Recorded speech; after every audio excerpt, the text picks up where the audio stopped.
Hello, friends.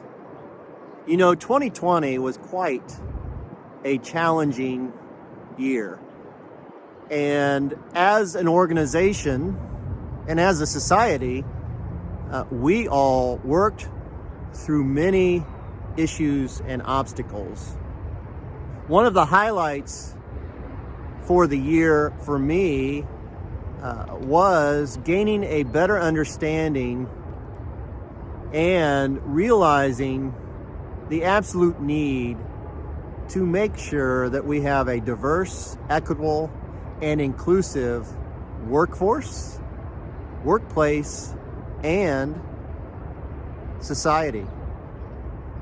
We conducted several town halls over the summer, and I really appreciate everyone's candidness, openness, and just feeling free to let us know how you feel.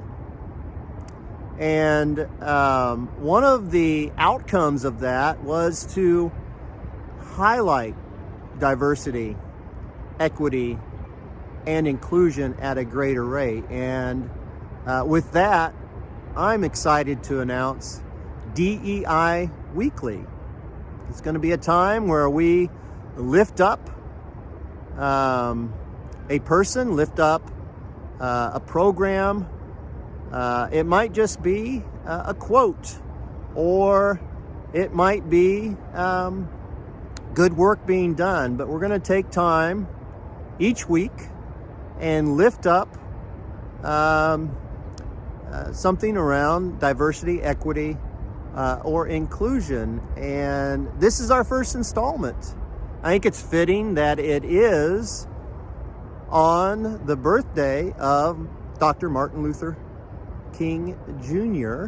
and just days before MLK Day, the federal holiday, which, as you all know, for the first time, Goodwill is recognizing that as a paid holiday. So we're excited for that.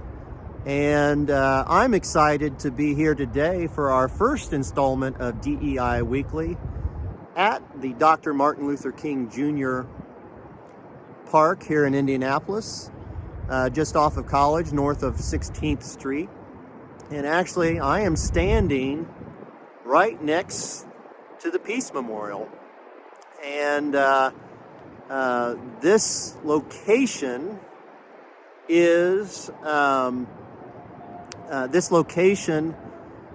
the place where Robert F. Kennedy Jr., April 4th, 1968, was having a political rally as he was running for president.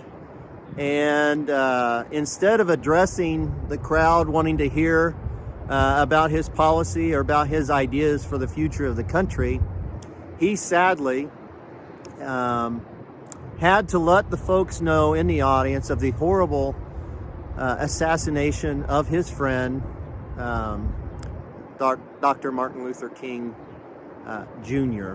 And it was at this spot that he did that. And today, where I'm standing in this park, there is a Peace Memorial behind us. And on that night, Kennedy spoke about wisdom, about understanding, about peace, and about love. And as I think of the world today, some almost 53 years later, I think about that message and how important that message is today.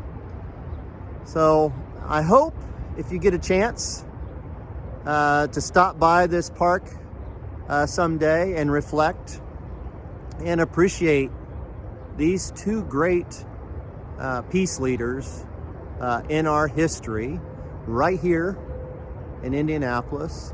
And I appreciate you listening today, and I look forward to sharing in the future and seeing what others share during our DEI weekly releases. Thank you. Everybody have a great day.